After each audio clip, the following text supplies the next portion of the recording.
New York Blackouts. Letter number 1483, 15 July 1977.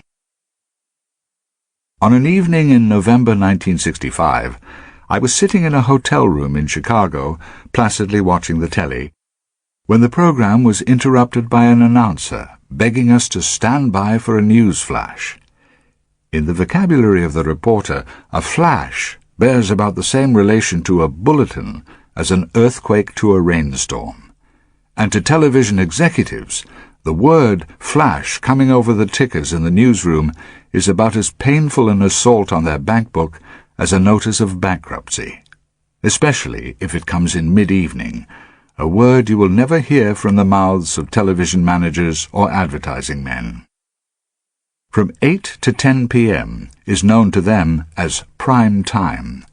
It is the most expensive television time to buy, since it assures the largest possible watching audience to brainwash with your hard or soft sell of the wax that converts plain deal into antique walnut, the pill that cures a headache, whether it is implied it comes from a hangover or a brain tumor, the detergent that washes things whiter than white.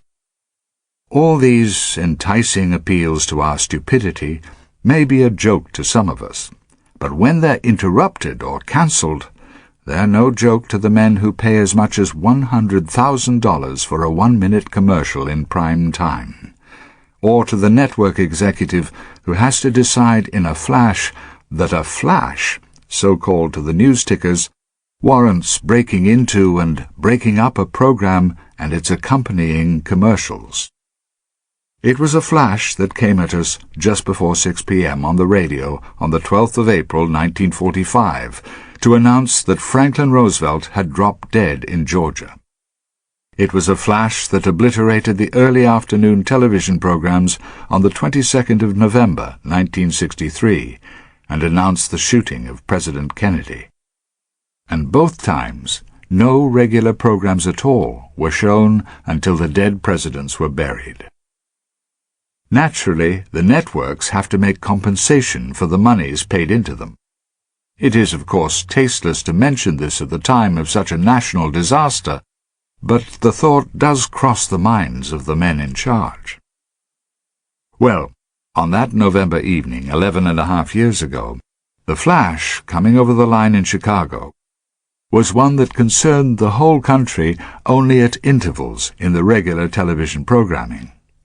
It was the word of the sudden failure in a key power station in upstate New York, close to the Canadian border, that overloaded and blacked out the entire electrical system throughout New York State, neighboring Connecticut, and some of New Jersey.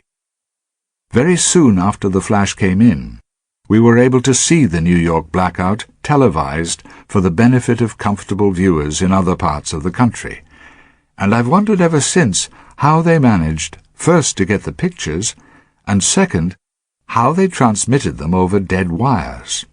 But they did, and friends in Chicago were calling up and saying, have you seen those great pictures of New York? There was, as I recall, a moon that night, which any cameraman will tell you is never bright enough to give you a picture of moonlight, not a motion picture anyway. In the movies, romantic scenes, and even unromantic scenes by moonlight, are always shot at high noon through heavy filters that make the full sun look like the full moon. In Hollywood, they found out long ago that intimate romantic scenes where the soundtrack carries nothing heavier than a tender whisper are better shot indoors, in soundproof studios, against backdrops of artificial skylines, with an artificial moon the size of an approaching planet. Well, this time the power failed. I was even further away from New York than Chicago, on a flying visit to London, England, no less, and I read and heard about it as you did, in the newspapers, and in foggy television pictures shot by the light of torches or motor-car headlights. 2 impressions, I gather, came over that overwhelmed all the others. One was the looting of shops and stores. The other was the sight of young men in jeans and T-shirts turning themselves into impromptu traffic cops and helping people get out of the city. From telephoning friends in New York, I picked up a refreshingly comic note that I haven't seen reported in the papers. Manhattan is, as you know, an island bounded on the east by, logically, the East River, and on the west by the Hudson. As you look across the Hudson from New York's west side, you can see, reflected in the river, the lights of the buildings on the New Jersey side. And on last Wednesday night, after 9:30, when the grid failed again, the people who were at their steering wheels groping their way through the black streets, many of them heard that New Jersey was untouched by the blackout, so they headed there. There was a consequent rush, or dense crawl, of cars toward the George Washington Bridge, and of course not by any means exclusively of people who lived across the Hudson. New Jersey was a haven, a sanctuary, a beacon beckoning the doomed away from the black night, the crashing shop windows, the screaming police sirens of New York. So what happened was that thousands of people who lived not only in New York, but were in town from Connecticut across Long Island Sound, drove farther and farther away from their homes, and the motels of New Jersey did a roaring business. This, it struck me, was exactly the opposite of the terrified traffic that drove out of New Jersey into New York, New England, anywhere on the notorious, dreadful night, was it in 1938, when Orson Welles put on the radio his mock documentary account of the invasion along the New Jersey coast of the Men from Mars. The program had started with a brief announcement that what followed was a fictional guess at what might happen if, after all, Mars really was inhabited by a population of pointy-headed, saucer-faced people with an itch to conquer the Earth. But how many people tune in for the first 30 seconds of a program? To many millions, the Welles program was doomsday, and thousands of families in New Jersey packed up their minimum needs, jumped into their cars, and headed east for salvation. The good thing about Wednesday night's chaos was the quick initiative of young people out on the streets who either tried to direct traffic or went off to the nearest hospitals and helped out as orderlies. Not to mention the enterprise of loiterers around Times Square who had flashlights in no time and offered to guide people home at a flat $2 rate. Considering the dubious occupations of some of the characters around Times Square, it is the mecca of hustlers from 14 to 30, of pimps, and what was once cruelly called perverts, and now are known as variants. I think I would have chosen to stagger alone as soon as possible, as far to the east and north of Times Square as possible. The worst thing about Wednesday night was, of course, the looting. And here you have to be careful of letting the phrases about splintering store windows and battling cops not spread as a blanket description of what was happening over the whole island. Manhattan, in fact, was least afflicted by looting, except on the Upper West Side, which is where blacks and Puerto Ricans are huddled, always uncomfortably close in the stew of crowded tenements. Most of the looting was, and it could have been predicted, in crummy areas of Brooklyn and in the borough known as the Bronx. For many years, the South Bronx, a vast, desolate district, an overspill to the east of Harlem, has been what can only be called a human disaster area. From time to time, I pick up a cab with an old driver who has lived in the Bronx all his life. He is an old and despairing black man. He tells about his own childhood, frugal, pretty threadbare, but decent enough. There were random street fights, but restricted to known toughs, and the decent families kept their children away from them on weekdays and in the churches on Sundays. They grew up, and now their children, his grandchildren, he says, are lost and beyond salvation even of the most rough, secular kind. My block, he says, streams all day long with pushers, some of them no more than kids, pushing heroin and speed to other kids, and every night there's a fire. I'm not sure what the figure is for the annual average of fires in the New York City boroughs. They are, of course, each of the 5 boroughs as large as a larger city. But take any city, and there are, say, maybe 50, 80 fires a year. Last year in the Bronx alone, there were over 1,800 serious fires. Not a little blaze in a wastebasket in the kitchen, or somebody who'd let the steak catch fire in the oven. It would hardly be a steak anyway. But houses, full-blown arson, great soaring blazes, enough to fetch the fire brigade sometimes, for the fires are often started to bait the firemen into their duty so that they can be stoned and assaulted. I have a friend, an art director for one of the top motion picture companies, that was going to make a movie about a firehouse in the Bronx. He did, with, I must say, considerable bravery, the reconnaissance. He went up there by night and day. He was shown around by the firemen and learned their drill. He was given police protection. But when they came to start the shooting, the city quietly took the director and crew aside and told them that it could not possibly guarantee their safety or ensure their lives. The movie was abandoned. You go up to the South Bronx, if you're foolish, and you see an urban landscape that looks like the movie recreations of Atlanta after Sherman's destruction of it in the Civil War.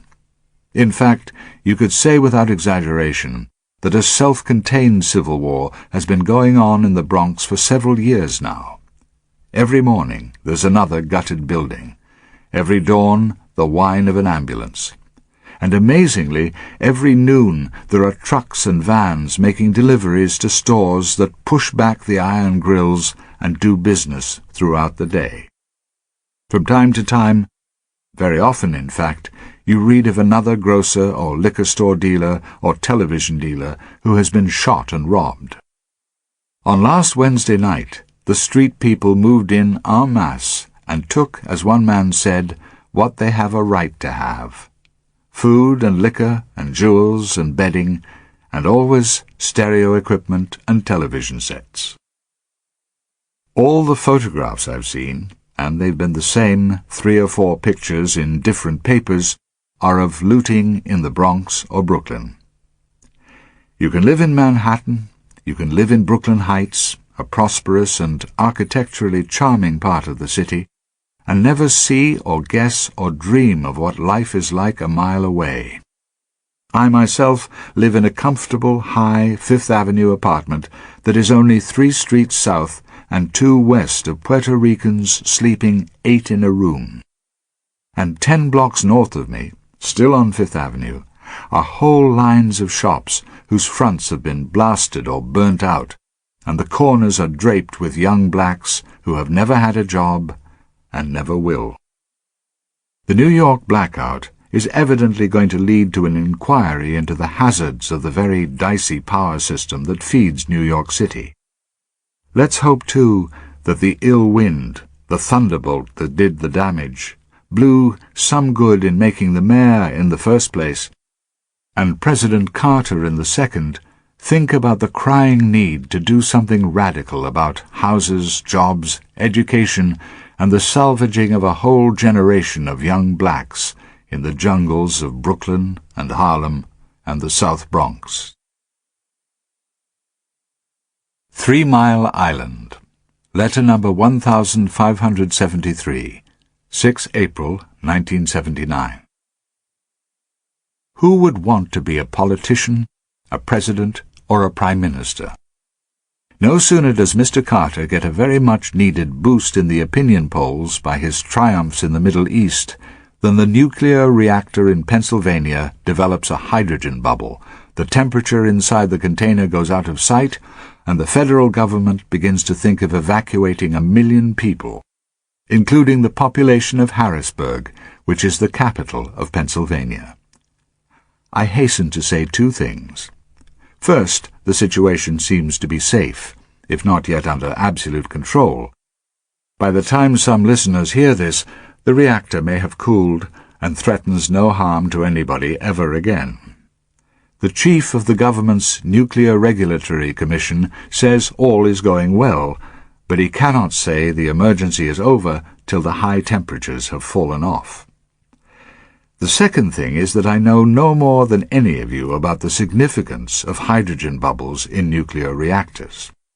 This past weekend, all of us have become instant experts in a field in which there are no instant experts.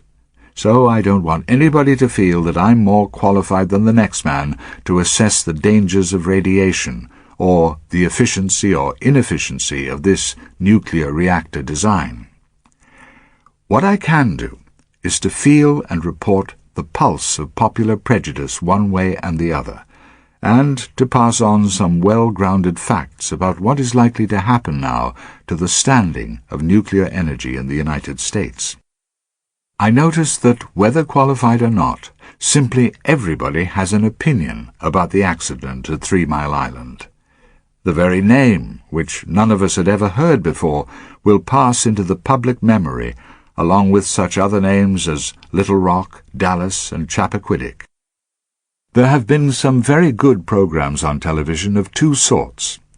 First, NBC put on an hour show last Saturday about the structure of nuclear reactors, how they work, and how this particular one appeared to have gone wrong. Then there have been many televised discussions between experts who disagree, mainly the government nuclear people and the company managers versus groups like the Association of so-called concerned scientists.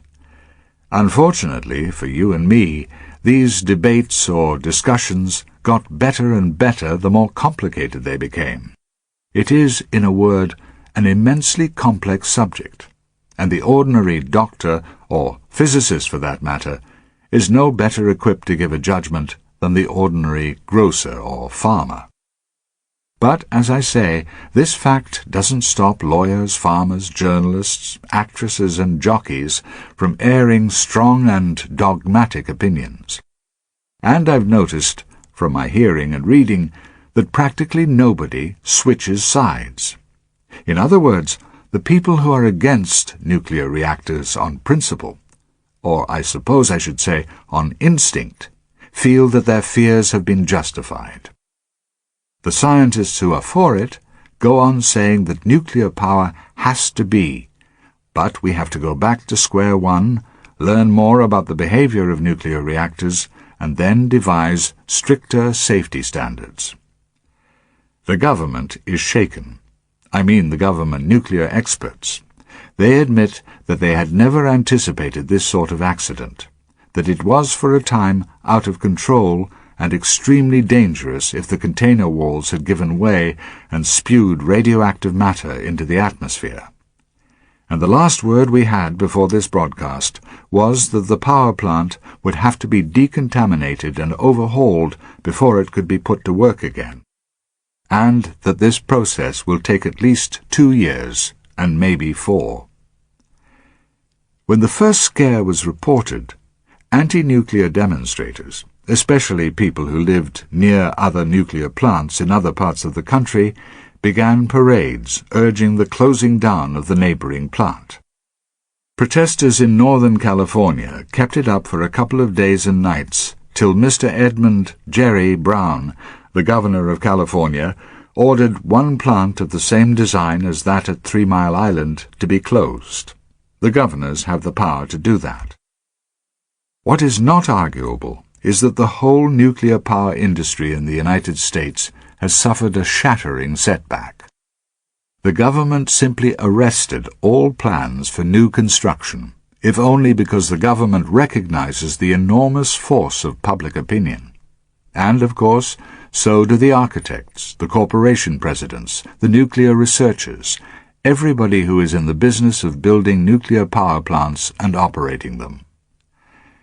The company that designed the plant at 3 Mile Island has several more of them around the country, and in those places, as you can imagine, the public pressure to close them down now is very great, whether or not there has ever been the faintest breath of a suspicion that they weren't thoroughly safe.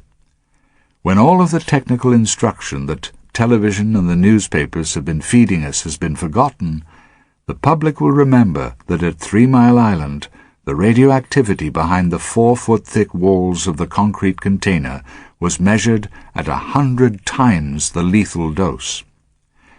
The reflex attitude of Americans, and maybe non-Americans in other countries, the reflex attitude of people who live close by a nuclear power plant is, if it didn't happen at 3 Mile Island, it could happen to us. And we now know, of course, they're right. The chances may be 100 to 1 against its happening, or 1,000 to 1. They were such in Pennsylvania. But as long as there's a remote possibility, the power industry will be regarded not as an aid, but a threat to life. Of course, the industry goes on, though there are lots of people who say it shouldn't. Suppose, though, that all the nuclear generating facilities in this country were to be shut down. What then? There would be a lot of unpleasant surprises in store for us all. I don't think that many people knew before last weekend that 13% of all the electricity in America is produced by nuclear plants. 13% is a statistical average. In 3 big regions of the country, and New England, which is twice the size of Old England, and in the southeast, the production is about the same. But in the city of Chicago, about half of all the electricity comes from nuclear plants. The companies involved don't dare imagine what would happen. They can only say limp things like, "We'd have to replace this generating power," or "It wouldn't help our customers in any way." What they mean is that large sections of the country would have to institute brownouts and blackouts. There would be drastic reductions of power throughout the nights. Nobody cares to predict what would happen in midsummer, when about 2/3 of the country lives through a continuous searing heat wave, and the air conditioners are buzzing away in half the homes of America. What many of the anti-nuke protesters, as they're called, don't figure is alternative sources of power. Nuclear energy is still, to many people, not merely sinister, but an unnecessary, newfangled luxury. They assume that we can get along very well with the old sources. And if you ask what they are, the answer is coal and oil. Well, America sits on a bed of coal, but I don't think America is about to start a massive new exploration of coal or be able to recruit legions of new miners. We have come, in fact, to rely on oil. And as one nuclear manufacturer says, where are you going to get that? Oil from Iran, maybe?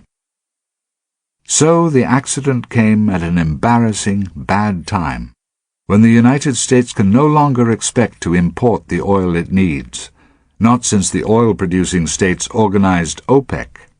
In other and blunter words, the black eye that nuclear power has just received throws the United States more than ever on the mercy of the Arabs. The other thing to notice is the effect of the Pennsylvania accident abroad. All of Western Europe, except the poorest countries, is committed to nuclear power and producing it.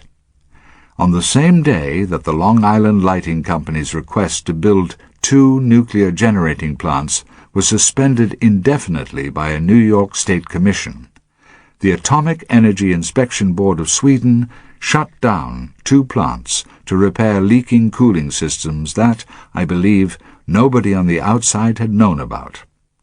In West Germany, which has 13 nuclear power plants, there were organized protests by environmentalists to close all atomic plants. Taiwan is an interesting case of needs must when the devil drives. The country is going ahead with more nuclear construction. The chairman of the Taiwan Power Company, which is run by the government, said that Taiwan has almost no energy resources. We have no alternative, he said. And the effect in poor, or what we now call developing countries, whether they are developing or not, can be imagined. As an editorial in an Argentine newspaper put it, the lesson from Harrisburg is that even in a country with highly developed scientific and technical skills like the United States, nuclear accidents of tremendous danger are possible. Or, as a simple soul, A lady in a small town in Pennsylvania put it. "I don't know about that stuff, that nuclear. Seems to me so powerful, man can't tame it right." That puts in a nutshell the attitude of the anti-nuke people and the fear of the experts. And I should think it's a universal attitude. Well, maybe not quite universal. The one calm, complacent voice is heard from, wouldn't you guess it, Moscow. I don't know how thoroughly the Pennsylvania accident has been reported in the Soviet Union. I'd be surprised to hear that it had been extensive, for the Soviets are always the first to guess the likely effects of frightening publicity on a national audience. They have not made a point of reporting to their own people several known accidents to their astronauts. A few years ago, they had an earthquake that was about 2 points higher on the Richter scale than the one that destroyed San Francisco in 1906. We heard about this only from Western astrophysicists. Well, they have spoken out about 3 Mile Island.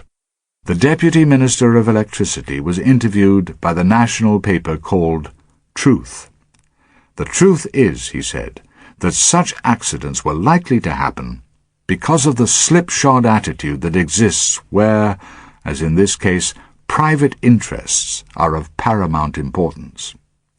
All the same, I'll bet the nuclear inspectors are off on their secret rounds with new orders.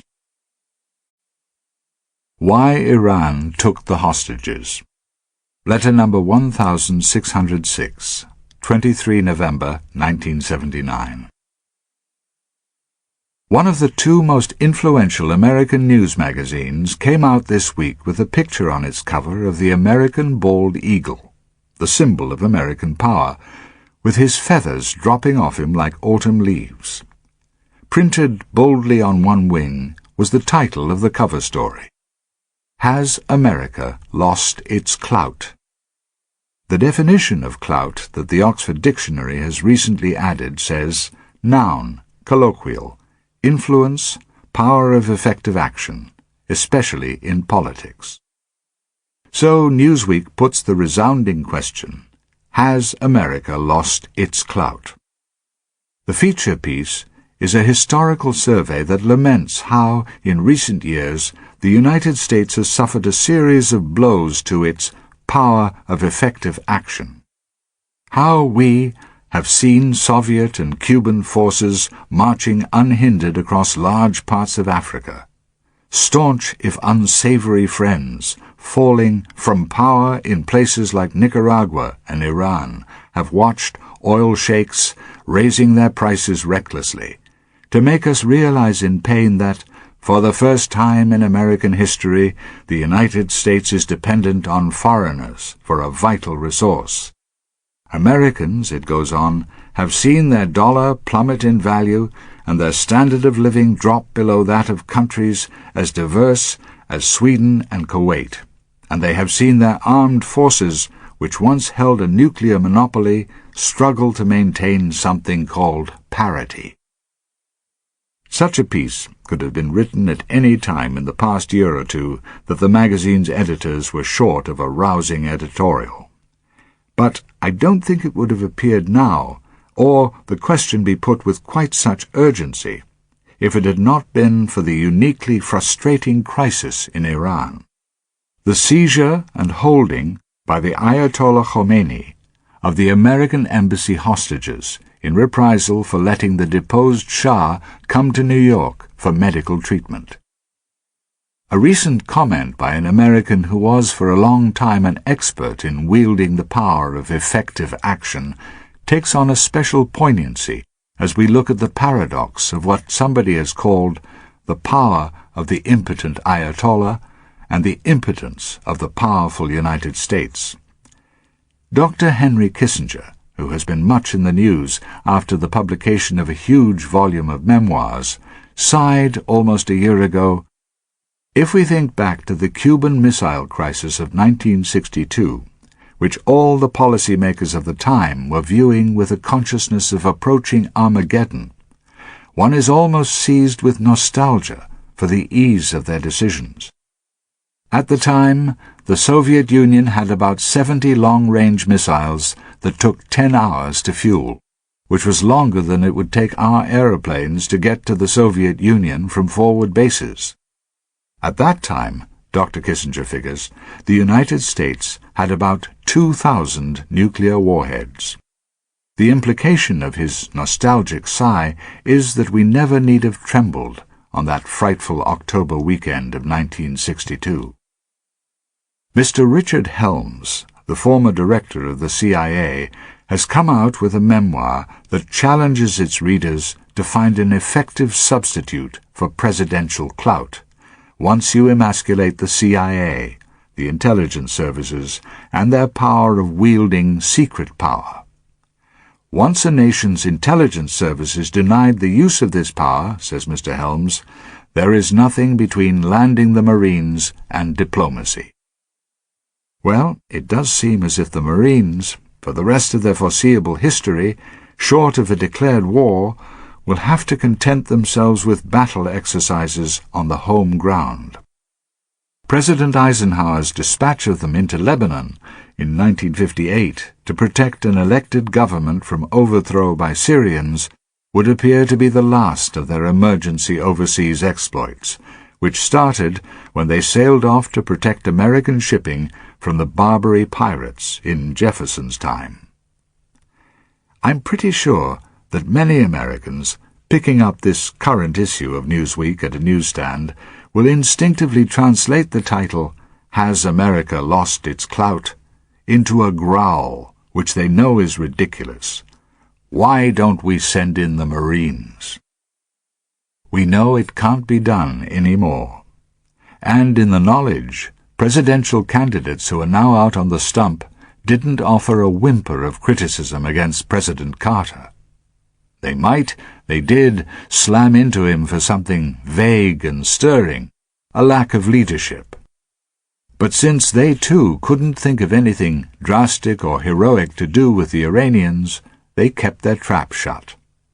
The best they could do was to show their deep understanding of the issues involved by nodding safely and saying the President had done what indeed they themselves would have done so far, namely, to stop the imports of Iranian oil, to freeze Iranian dollar assets both at home and abroad, and to echo the President's ringing denunciation of the seizure of the American embassy in Tehran as an act of terrorism totally outside the bounds of international law and diplomatic tradition. Of course, he said nothing but the truth. However, the lump that sticks in everybody's gullet is the unpleasant fact that international law and diplomatic tradition only work for people who respect them. International law and diplomatic tradition are rendered totally impotent by the most striking characteristic of terrorism in our time, by what I have called the success of violence. We are really in the position, the noble but useless position, of Calvin Coolidge when he was governor of Massachusetts, and the police of Boston threatened a strike, something unheard of at the time. The time was 1919. Coolidge's words rang around the nation. How true, how wise, people said, when he declared, "There is no right to strike against the public safety by anybody, anywhere, any time." All you have to do to defeat this wisdom is to go ahead and strike anyway, which is what the Boston police did. But Coolidge called out the State Guard, and the police bowed. Today, they probably would stay out till the state government got tired of trying to police a big city with improvised soldiery. So, President Carter, not only he but the International Court of Justice, might declare that the action of the Ayatollah Khomeini is totally outside the bounds of international law and diplomatic tradition. But the Ayatollah simply says, in no doubt holy language, "So forget it." What has come out in the past week is some evidence, from documents captured by the students in the American embassy and from the deep digging of a New York Times reporter, showing that the whole situation is by no means as simple as we'd thought. Let's very briefly say what that situation is, as most of us had understood it till this week. In October, the United States allowed the exiled Shah to come from his temporary home in Mexico and enter a New York hospital, after an American doctor sent to Mexico had gone into the Shah's history of lymph cancer and other afflictions and had decided that he needed an expert diagnostic opinion that he could only get in New York. So, President Carter, having assured the Iranian government, meaning the official government of Prime Minister Bazargan, that the Shah was not being granted political asylum, he was coming in for emergency medical treatment and would be asked to leave the United States as soon as he was convalescent. Then, on the 4th of November, without warning, the Ayatollah, or his student guerrillas— by the way, apart from the Ayatollah and a handful of advisers, the entire population of Iran seems to be students. The students marched on the embassy and seized and bound its inmates. Well, it now comes out that the President and his Secretary of State, Mr. Cyrus Vance, had spent 8 months resisting the appeals of many powerful American friends of the Shah to let him come in as a permanent exile. Through those 8 months, the White House and the State Department were in constant touch with a Mr. Lingered, the acting American ambassador in Tehran. Some of that diplomatic correspondence was captured by the students, and they were in no mood to split hairs. They probably cannot even honestly distinguish between the authority of Mr. Carter and the influence, if any, of a Rockefeller who happens to be a banker. After all, it is standard Marxist, and maybe by now Islamic, doctrine that the United States is really run by the Rockefellers. Apparently Ambassador Lingered, through these months of private appeals to the President, one of them from Dr. Kissinger, got the idea that, in time, when the Ayatollah and his regime cooled down and backed into the shafts, the Shah would come here without fuss. There's pretty certain evidence that Mr. Carter may have toyed with the idea, but saw long ago that it wouldn't do, in spite of Dr. Kissinger's disgusted complaint that the administration was treating the Shah like a Flying Dutchman. Well, by October, the American doctor had made his clinical finding, and the President told Ambassador Lingered that the United States intended to fetch the Shah to New York for medical treatment only. Ambassador Lingered told the Bazargan government. They were appalled. They said the Iranian people would never accept the medical story. They warned that the embassy might be occupied, but they believed they could protect it. Mr. Lingered reported back to Washington. Again, the White House said the Shah would arrive quietly in New York. Again, the Bazargan government warned it wouldn't work. It didn't work for the Bazargan government. In fact, it fell precisely because the Shah did arrive in the New York hospital. After them, the deluge. The embassy guard was caught napping, or rather it was a light guard, having accepted the word of Mr. Bazargan that there would be no heavy raid. In retrospect, it's now clear that the Carter administration hoped to let the Shah in sometime in the future.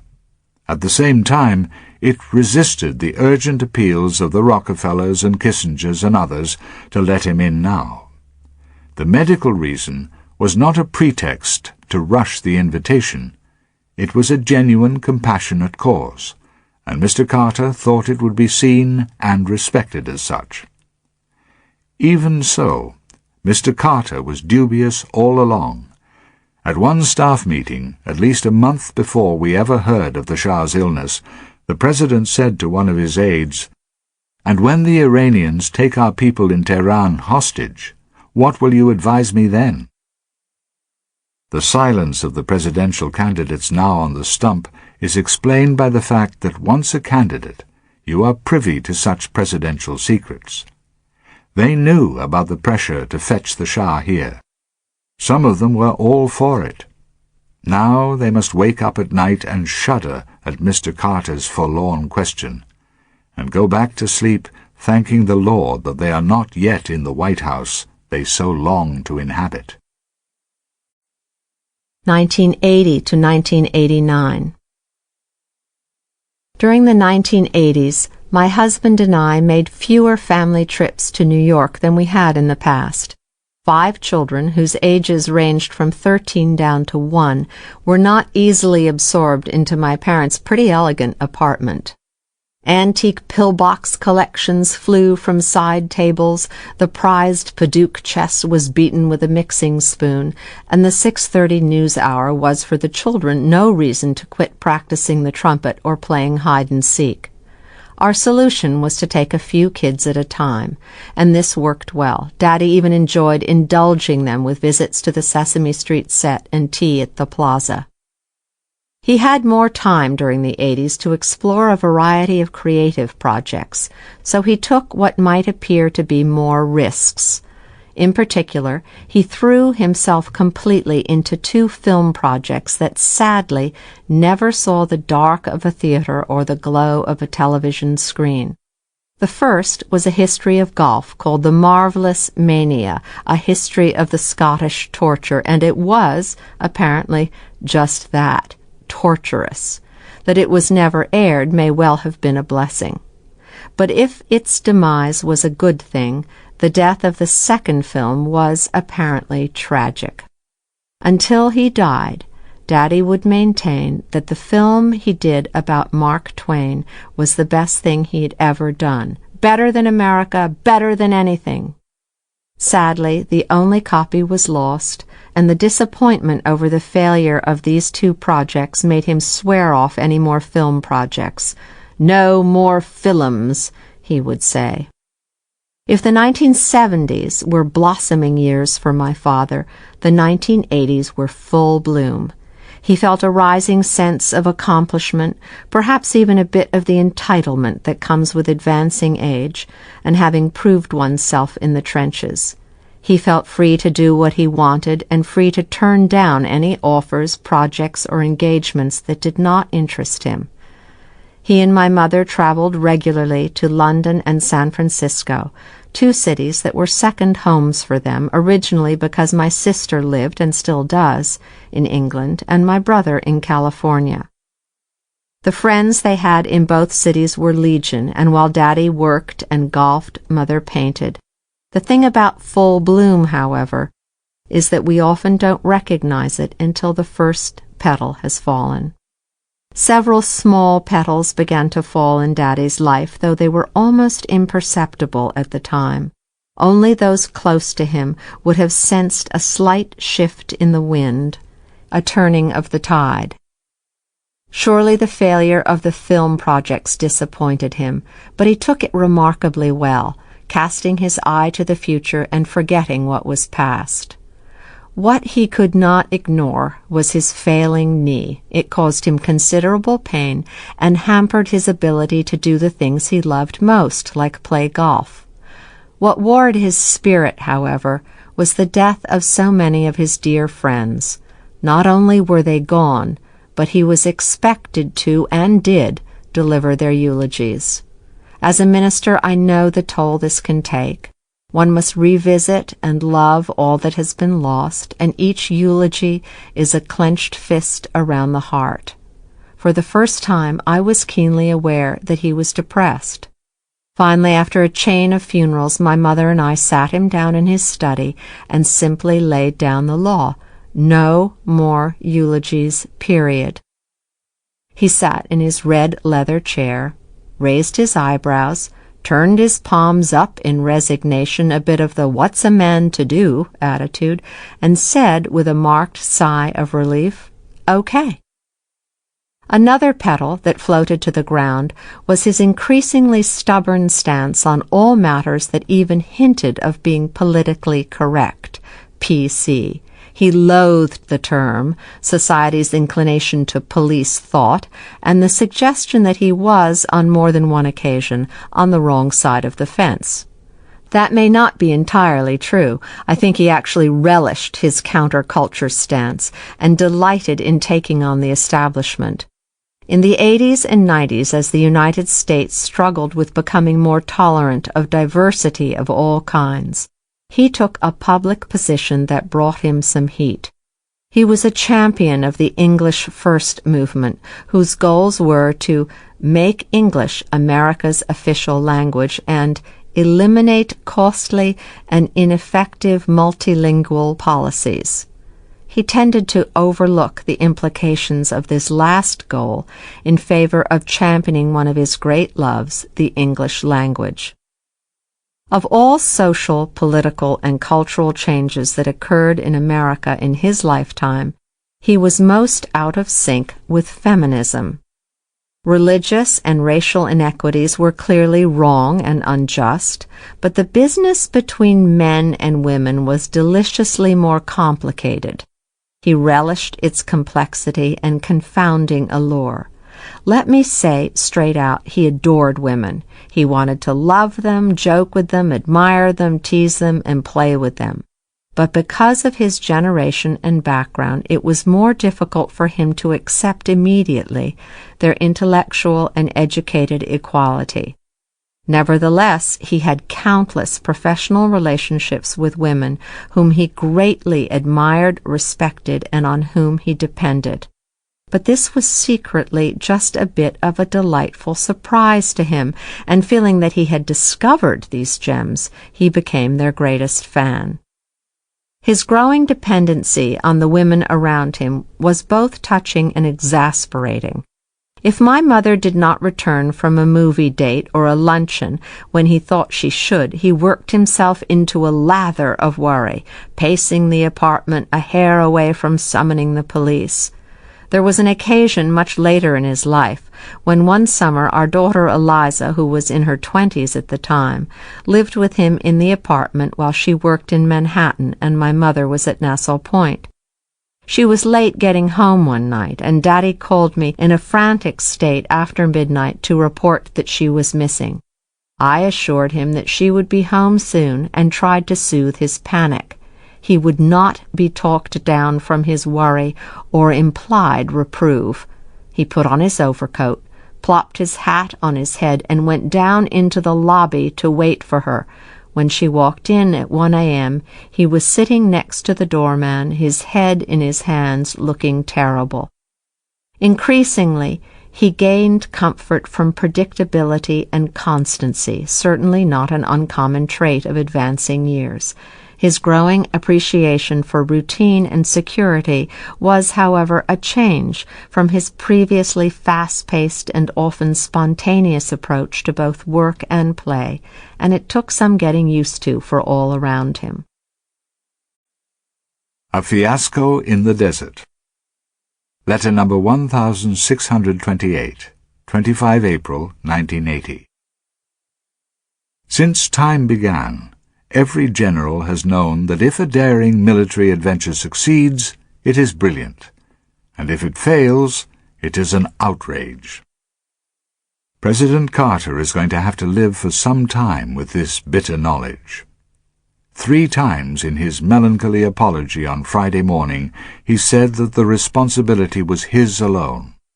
I made the decision to attempt it. I made the decision to cancel it. At what must have been the bleakest moment of his presidency, he heard in the middle of Thursday night that through equipment failure, the adventure to free American hostages had misfired, and then, having cancelled it, heard worse news, that 2 airplanes, turning back to base, had collided on the ground with the loss of 8 men. The first word of this fiasco, conceived, he assured us, as a humanitarian mission, not directed at Iran and the Iranian people, must have alarmed him as soon as it sickened him. And he was up at dawn and requesting time from all the television and radio networks in order to get on the air at 7 in the morning Eastern Time, 6 Chicago time, 4 a.m. in California, to get his account of it to a sleepy people before they had the time to hear, as Europe heard, of the unexplained horror itself. In this accident of the time zones, he had at least a smidgen of luck.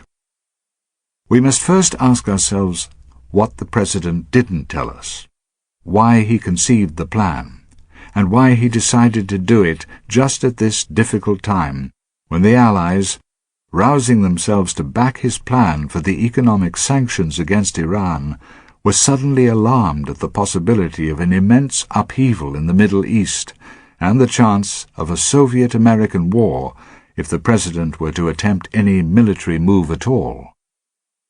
In spite of the rumors that sifted out of a secret meeting in the White House, the mischievous and exaggerated reports of a dire split between the President and his advisers about the wisdom of flexing a military muscle, the President is not and was not uninformed about the charges of his political opponents and the fears of the European allies. Everybody in Washington knew what they amounted to. That Mr. Carter was so depressed by the slump in his national popularity, so provoked by the jibes at his backing and filling on what to do about the hostages, that he was ready to prove his machismo by a military action against Iran. Or that he is a man so confused by a babble of competing advisers that he doesn't really know which way to turn. Or that he is so obsessed with winning the next presidential campaign that he has given little thought to the strong possibility of paralyzing reprisals, such as shutting off all oil to the West, which might follow on an American mining of the Gulf. Or that he has only a dim understanding of European history and is untouched by German analogies with 1914, and is deaf to the distant rumble of the guns of August. I still believe most of these fears and inferences to be quite wrong.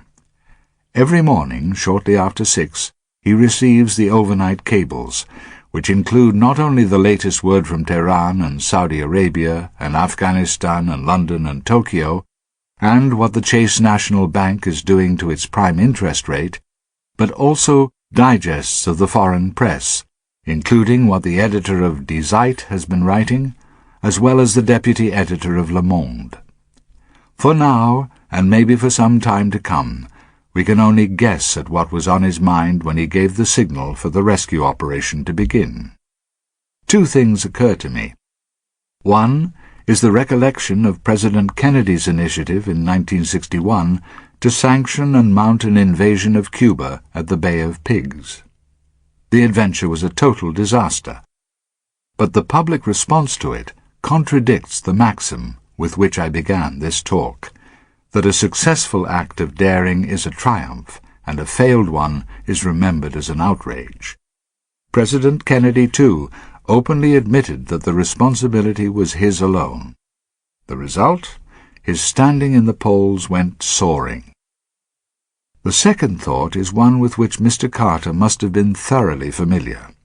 The evidence of a reliable national poll that showed that 55% of the American people were in favor of a military action against Iran, and never mind a humanitarian mission not directed at Iran or the Iranian people. Whether one or both of these considerations were on his mind, he decided to take the gamble. It is bad for him that it failed. It could be worse for him in a nation that prides itself on its technological know-how and on its Air Force's scrupulous respect for flying by the book, that it was doomed because of equipment failure, and then because of human error in maneuvering two lonely planes in the desert. I am talking in the aftershock of the misadventure, and while the Soviet response could have been written beforehand, there is no telling just yet what the considered response will be of the 3 or 4 factions in Iran that seem to be jostling for power. What we can do is to speculate about the effect this disaster is likely to have on the presidential campaign in general and on the Carter presidency in particular. I see no sign at the moment that the President is going to reap the peculiar gain and prestige that came so surprisingly to President Kennedy after his abortive defiance of Fidel Castro. For one thing, President Kennedy was in his first 6 months in the White House. President Carter is there in an election year. If you can indulge your patience for a while, let me take you back to last Wednesday morning, a day that must seem to the President like an age away. Imagine him getting up on that morning, taking his early breakfast, listening, as is his wont, to a little Mozart with which to rinse out his mind. It is natural to infer that he leapt with a whoop on the good news from Pennsylvania, which showed him in a dead heat with Senator Edward Kennedy for the precious haul of Democratic Party delegates that this fourth most populous state has to offer. The promised thrashing from Senator Kennedy had not taken place. The good news for the rest of us, imagine, only a day or two ago, was that the President could now relax in the knowledge that he was about 2/3 of the way toward a certain nomination by his party, that Senator Kennedy, in order to challenge him, was going to have to win 70% or more of the delegates available in the remaining primaries, and that these are to be held in country, mostly south and west, that for Senator Kennedy is unfriendly country. So we innocently assumed the President could forget his campaigning obsession and attend to the perils of his foreign policy here and now. There was, however, and now more than ever there is, another threat to his re-election that begins to wax as the omen of Senator Kennedy begins to wane. This threat is the name and presence of the white-thatched, owlish little liberal Republican from Illinois, Representative John Anderson. After the last few Republican primaries, it became painfully clear to Mr. Anderson that he had no hope of battling California Governor Ronald Reagan or anybody else for the Republican nomination. His appeal has been to Democrats disillusioned with Carter, to students inflamed by a new McGovern, a liberal ideologue, to independents who are thinking of voting for nobody, and to moderate Republicans who see in Reagan a right-wing leader on a white charger with a sword in one hand and a nuclear bomb in the other. These disenchanted ones make up a considerable body of the voters. The independents alone claim to be just less than 1/3 of all the eligible voters, and if they all saw in Mr. Anderson the answer to a maiden's prayer, he might indeed stop both Carter and Reagan in their tracks. But under which party banner? He has decided under none. I stress this because I keep reading in European papers and hearing, I regret to say, on the BBC, that Mr. Anderson is going to run as a third-party candidate. He is not. The history of third-party crusades in presidential politics is a record of broken ideals.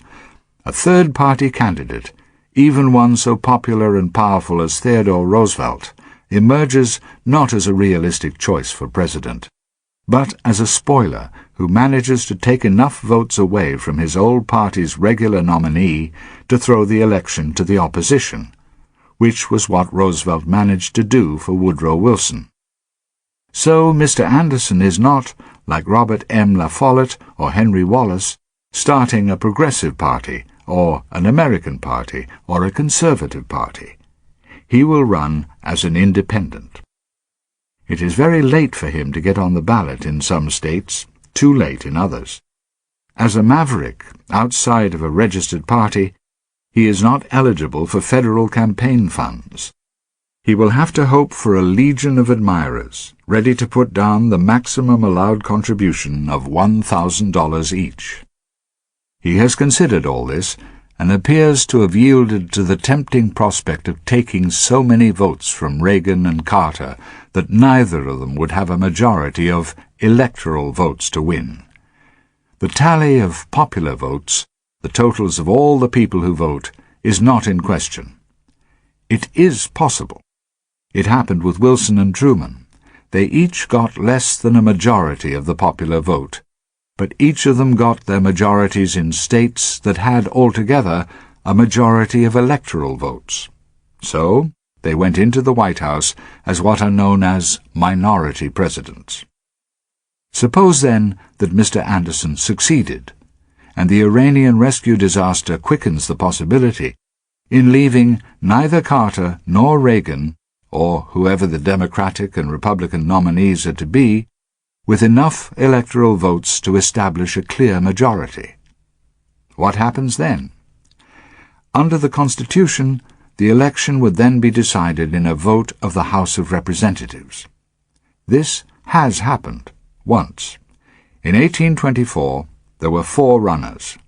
None of them got anything like a majority of the electoral votes, and the House voted to choose John Quincy Adams, who in the election actually had won less than 1/3 of the electoral votes.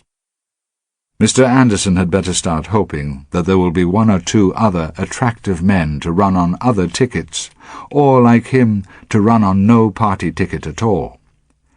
A day or 2 ago, I would have confidently said that Mr. Anderson's candidacy was doomed at the start. After the disaster in the Iranian desert, I and a lot of other skeptics are not so sure. American Extremes. Letter number 1655, 31 October 1980. A month or 2 after this country had gone into the Second World War, I was given what turned out to be the most rewarding assignment of my life in journalism.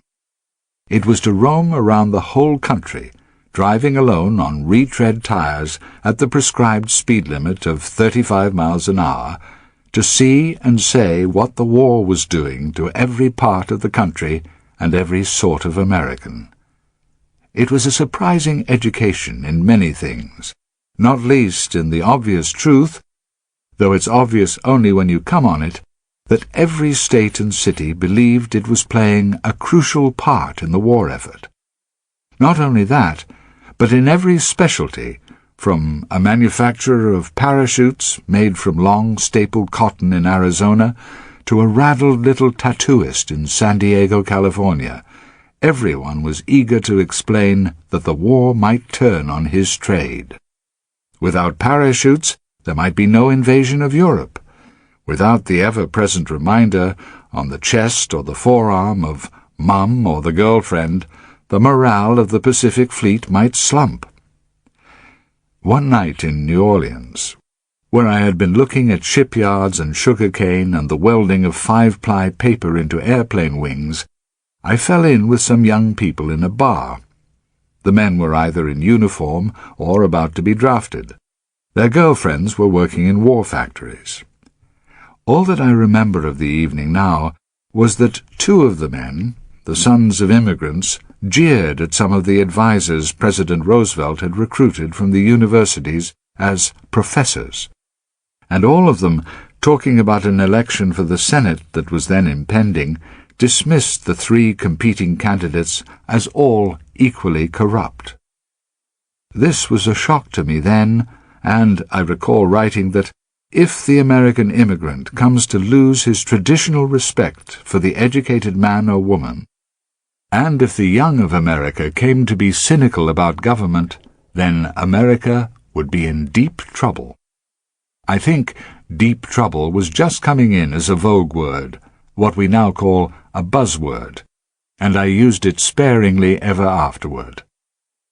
Well, it has been established in the past 10 years or so, through innumerable surveys and polls, and it can be attested by the evidence of one's senses, that there is today across America a deep distrust of government and the governors, from the presidency and the Congress down to such collateral branches of the establishment as soldiers, doctors, lawyers, and all city politicians. This distrust, resentment almost, goes beyond the knowledge of actual corruption in government, though there is an interesting shift in the general tolerance of it. There are a handful of congressmen who have been either indicted or convicted for various crimes, bribery, homosexual solicitation, this and that, and only one of these men has resigned his office. The rest are running for re-election, and some of them are likely to make it, on the grounds, which polls have revealed, that many people feel a candidate is more human when he confesses to a human failing. About the distrust of government itself, of the whole barrel and not simply the rotten apples, this surely is a frightening trait in a democracy. Maybe it's been there longer than we've known. One of the unpleasant but salutary things about the growth of scientific opinion testing is to force us to abandon, in the light of the published facts, many a myth and prejudice and superstition with which our fathers and grandfathers could warm their toes. As a matter of conjecture, if you try to look grandly at the structure of the American democracy, you might marvel how the system has worked, even imperfectly, for so long.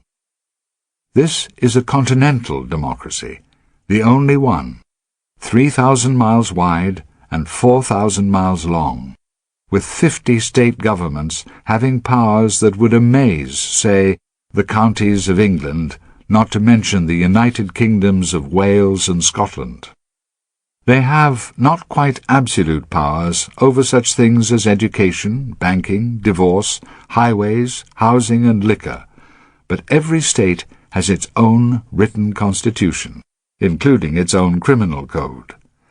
Louisiana has a system of criminal law based on the Napoleonic Code.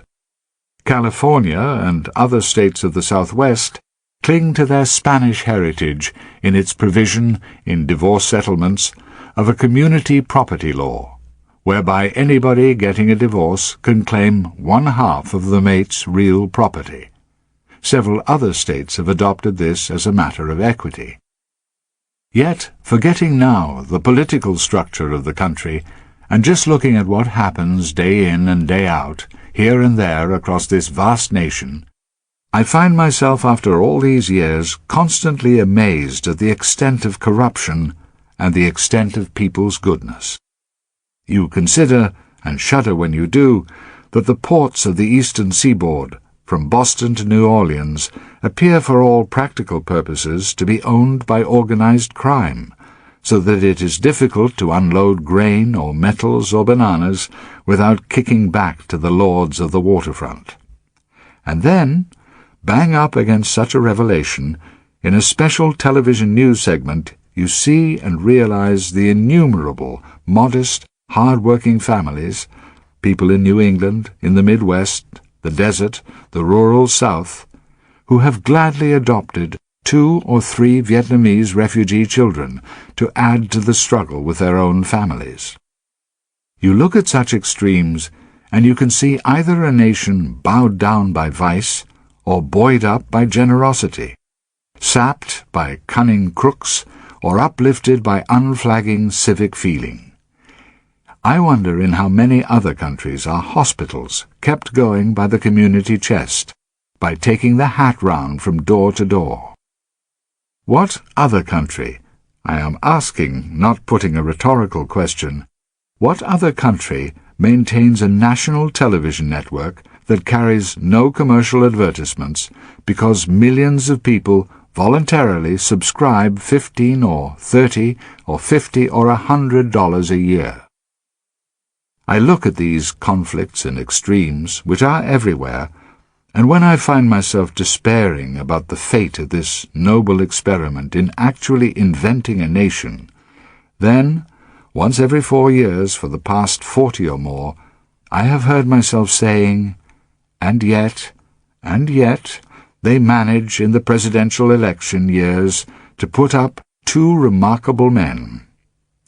Let me remind you of some of these choices. Franklin Roosevelt ran, the first time, against a man whom the economist John Maynard Keynes had called at the Versailles Peace Conference the only man who imported into the councils of Paris precisely that atmosphere of reality, knowledge, magnanimity, and disinterestedness which, if they had been found in other quarters, would have given us the good peace. He was Herbert Hoover.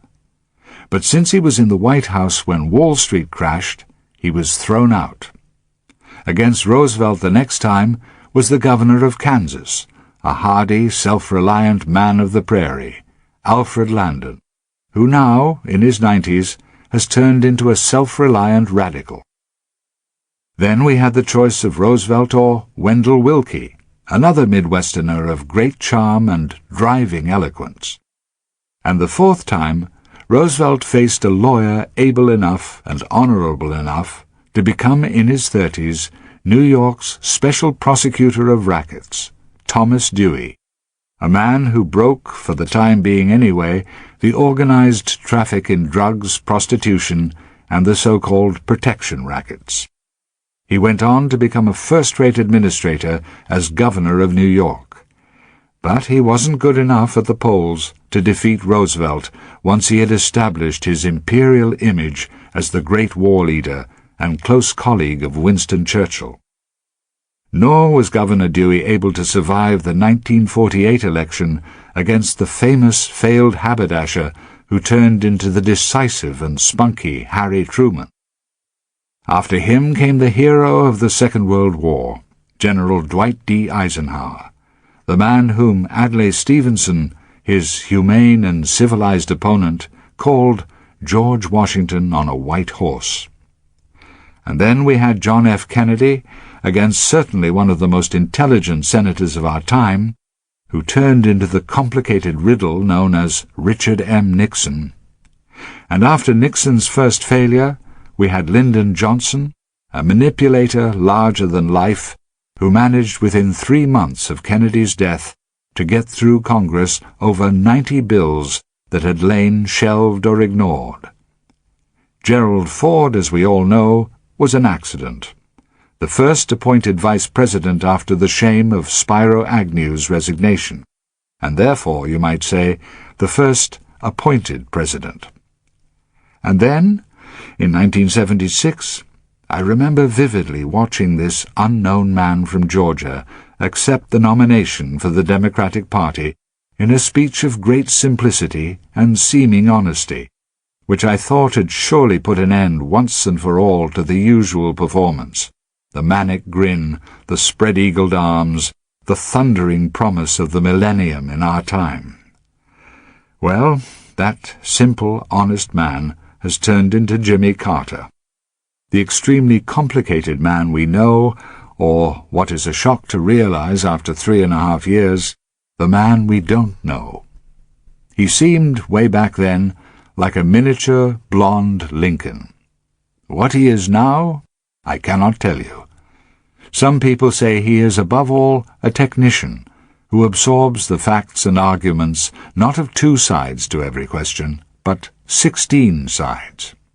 He then wiggles an antenna here to take care of one fact and another there to take care of another, and in the end looks like a centipede, all the legs in motion but the whole body not moving at all.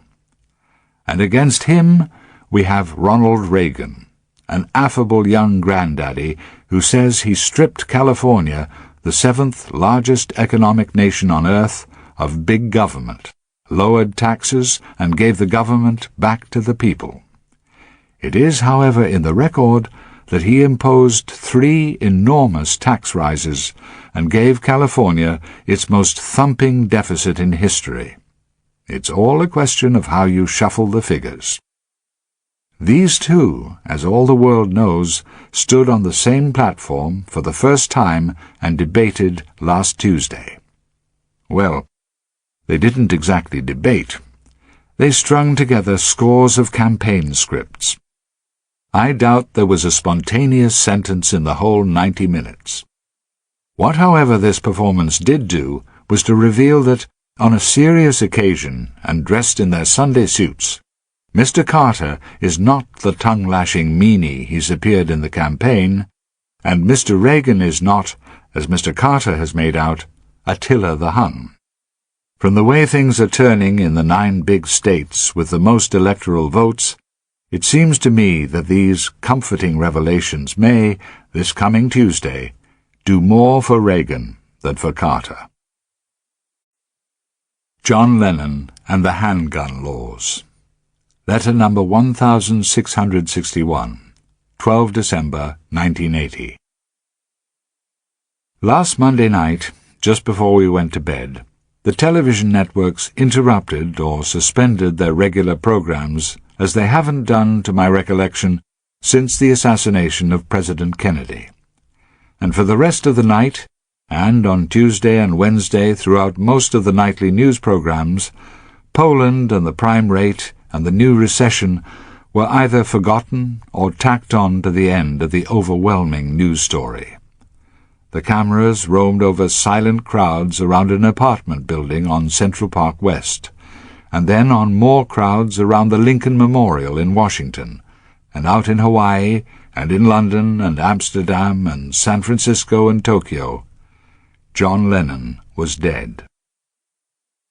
Since I do not belong to the generation that spent so much of its energy and idealism crying, "Make love, not war," and tramping in protest marches against the tragedy of Vietnam, I cannot pretend to understand the phenomenon of a singer whose death has produced, as it undoubtedly has, a worldwide outpouring of grief, a grief of identity with the lost cause of peace and brotherhood through the simple chanting of peace and brotherhood.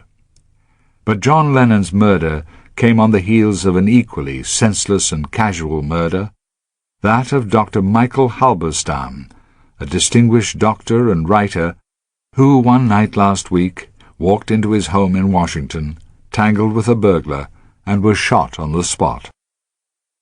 President-elect Reagan was in New York the day after Lennon was shot, and was stopped long enough for a reporter to ask him if gun control wasn't the answer. He said, "No. If somebody commits a crime and carries a gun when he's doing it, add 5 to 15 years to the prison sentence." It may be a way out. At any rate, I don't think there's any doubt now that one of the first bills that somebody will put up to the new Congress will be yet another proposal for a federal gun control law. It has happened, and always in the first shock of a spectacular murder, John Kennedy, Martin Luther King, Bobby Kennedy, that Congress is momentarily outraged. A strong bill is drafted, it is weakened in committee, it is feverishly debated on the floors of both houses, it is as vigorously opposed as it is advocated, and in the end it is shelved. Since the United States is the most lax of all the Western nations in controlling the possession of guns, of handguns especially, you may wonder at the strength or the rationale of the opposition to federal law.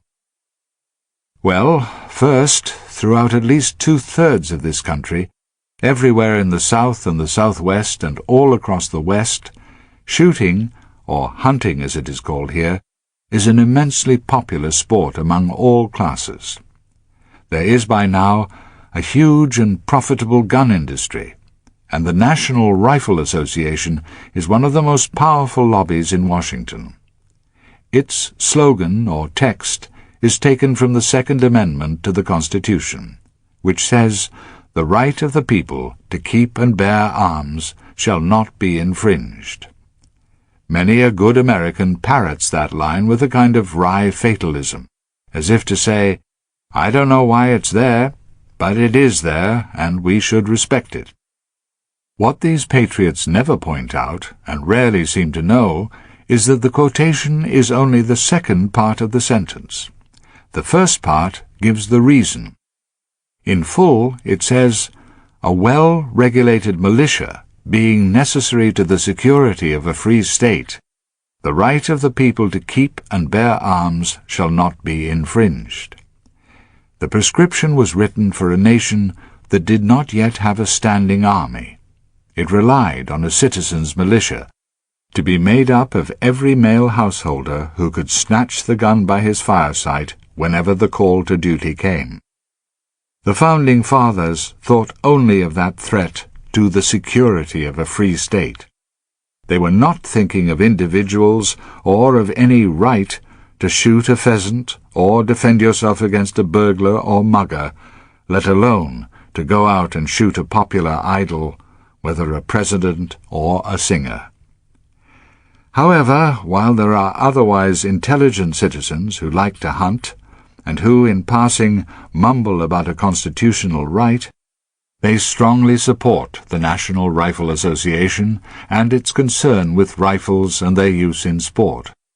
But it is handguns that cause something over 10% of the homicides in the United States. And it is the control of handguns that has been the issue in the many fractious debates in and out of Congress since the assassination of John Kennedy. Congress acted for the first time in 30 years within a year of the assassination of Bobby Kennedy. At the urging of President Johnson, it passed a Crime Control and Safe Streets Act. It banned the mail-order sale of guns across state lines. It forbade also the sale of guns to out-of-state residents, but it fell far short of Lyndon Johnson's appeal for the national registration of all guns and the national licensing of all owners. It was and is still deadly easy to buy a handgun if you want it, and any criminal, any disturbed person, anybody, can still, in many states, buy one of the so-called Saturday night specials on the most offhand showing of a driver's license. The laxness of the federal law moved various states and cities during the 1970s to pass their own harsher laws. In Kansas and Maine, a prison sentence is compulsory for anyone committing a crime with a gun, irrespective of the damage done. Mississippi denies parole to people convicted of using guns.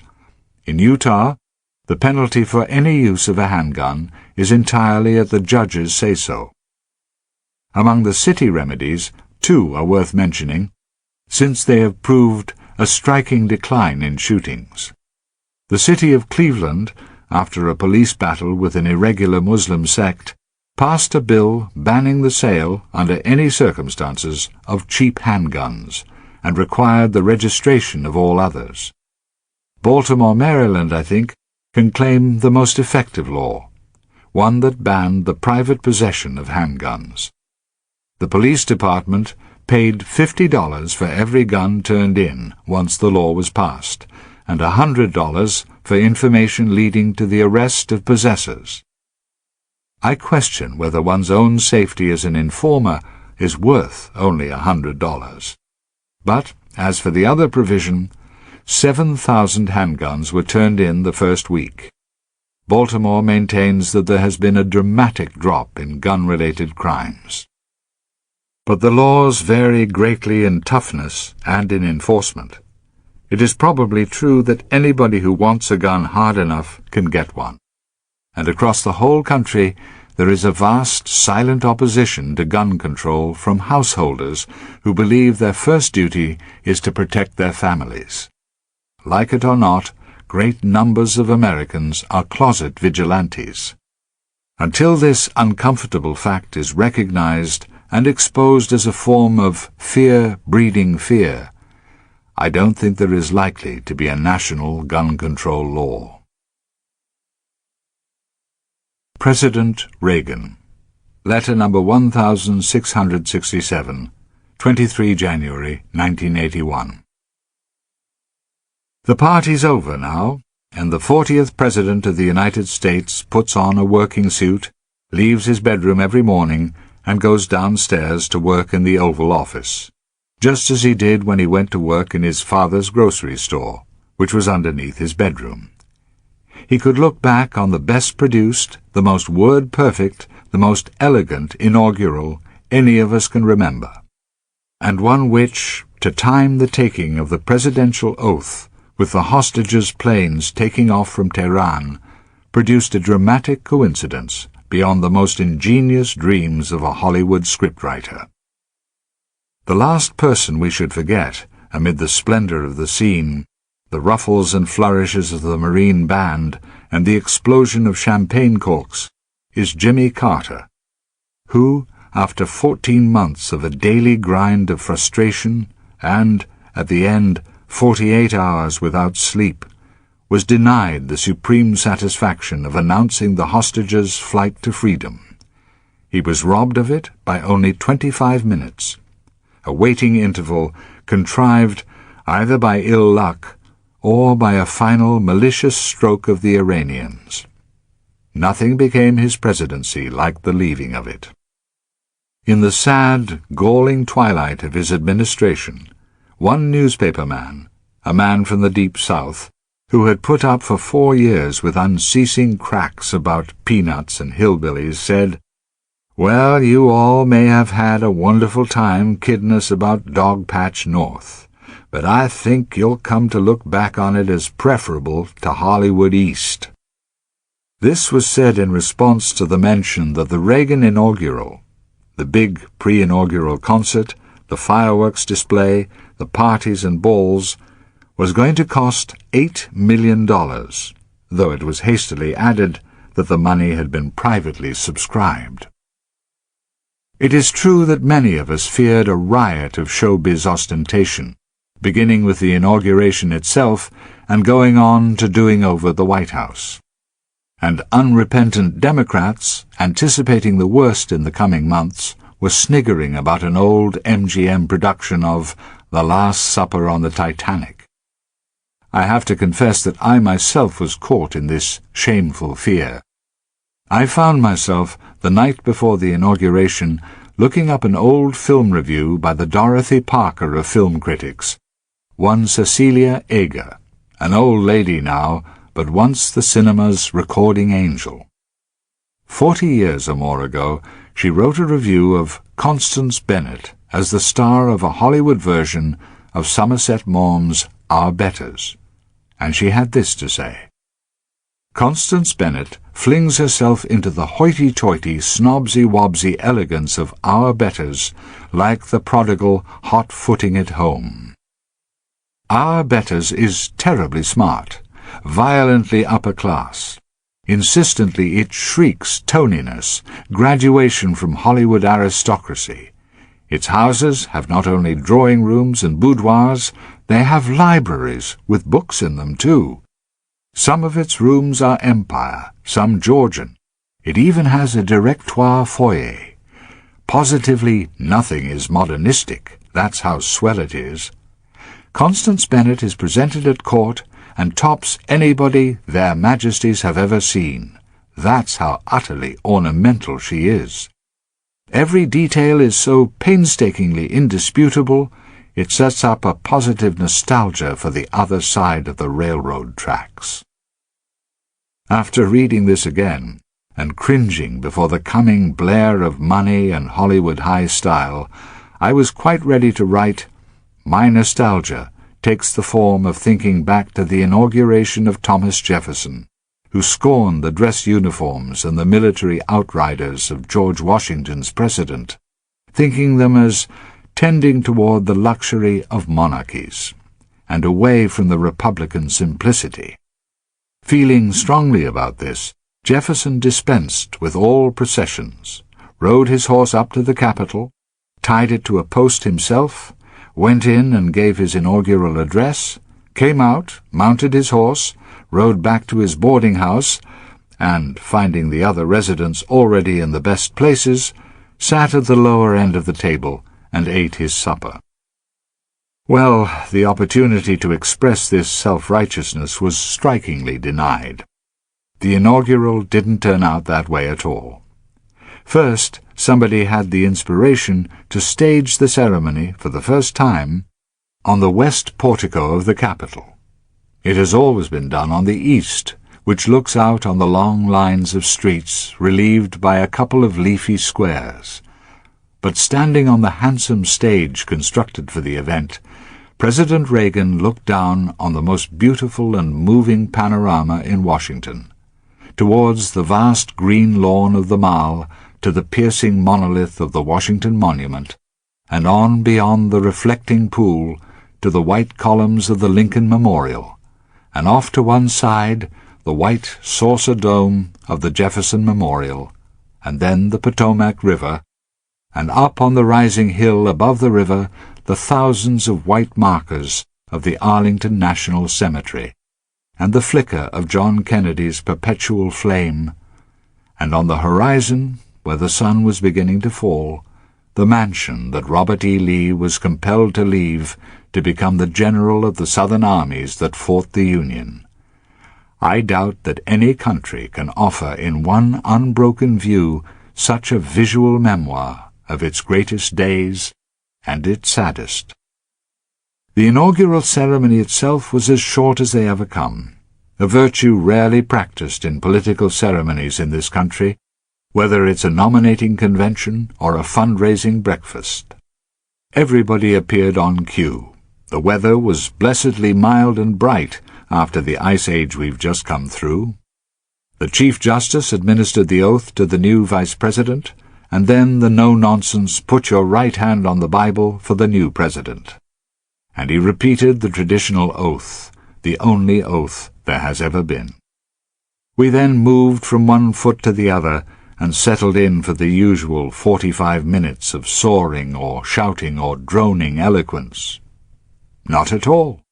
Mr. Reagan took 18 minutes, and unlike any president before him, talked in a conversational voice, but with all the stresses right and forceful. Some of the newsmen, the television commentators who have been brought up on bellowing rhetoric, thought it was unimpressive as presidential oratory. That's because they think of a presidential inaugural as the one time when every new president, however grand, however humble, must attempt a stage performance in the hectoring, booming Victorian tradition. Mr. Reagan, it should not be forgotten, made, how many is it? Over 70 films. He is a film actor, that is to say, a behaviorist. He was talking to the television audience, to two people sitting at home. And because he knows, as few senators and congressmen do, that a microphone is an electronic instrument for amplifying the smallest sound, his every syllable, his every phrase was clear and telling.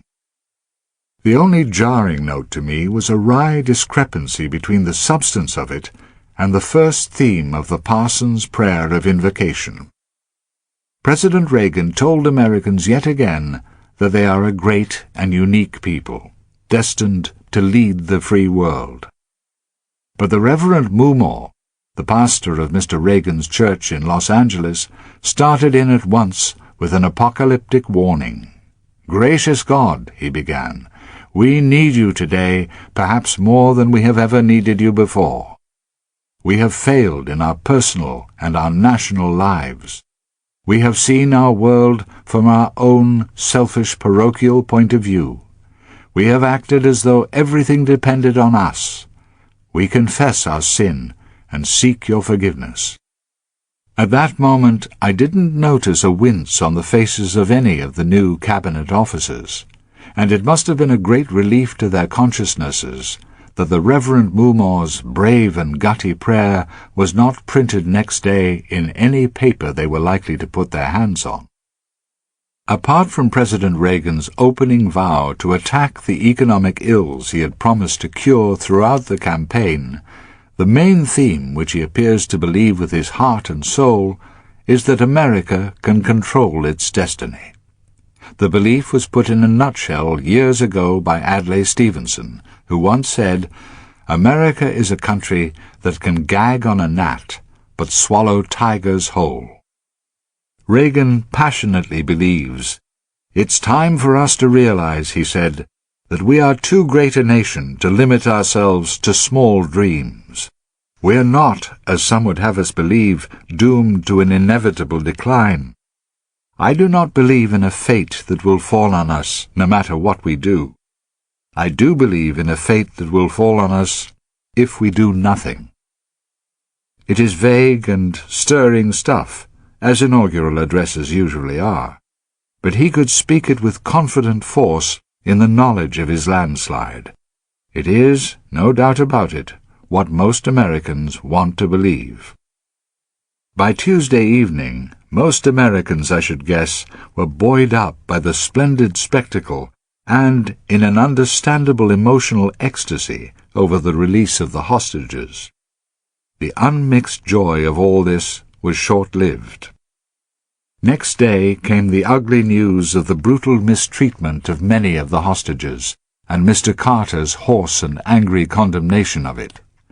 The very moving scenes we had watched on television of the families talking to their sons or husbands were soured by even more moving scenes of them racked with anxiety over the fear that the men coming home to them would be bruised in body and twisted in mind. This revelation had an instant and ominous effect on the general mood of benevolence in which most people had heard of the financial terms of the deal. There was talk, responsible talk, of the new administrations looking into the provisions of the War Powers Act and seeing if it mightn't be invoked to justify reneging on the deal itself. There was keen debate in the corridors of Capitol Hill about whether or not the United States was honor-bound to sanction an agreement made, it now appears, with a nation that had treated diplomatic hostages like the inmates of a concentration camp. But former Vice President Walter Mondale maintained that the deal was equitable and served the best interests of the United States. A bargain, he said. "Sure," said the cab driver who brought me to the studio. "Human life is always a bargain." This audiobook has been broken into multiple parts to make the download faster. You have reached the end of a part, but not the end of the complete audiobook, so please check your library for the next part of this audiobook. Audible hopes you've enjoyed this program.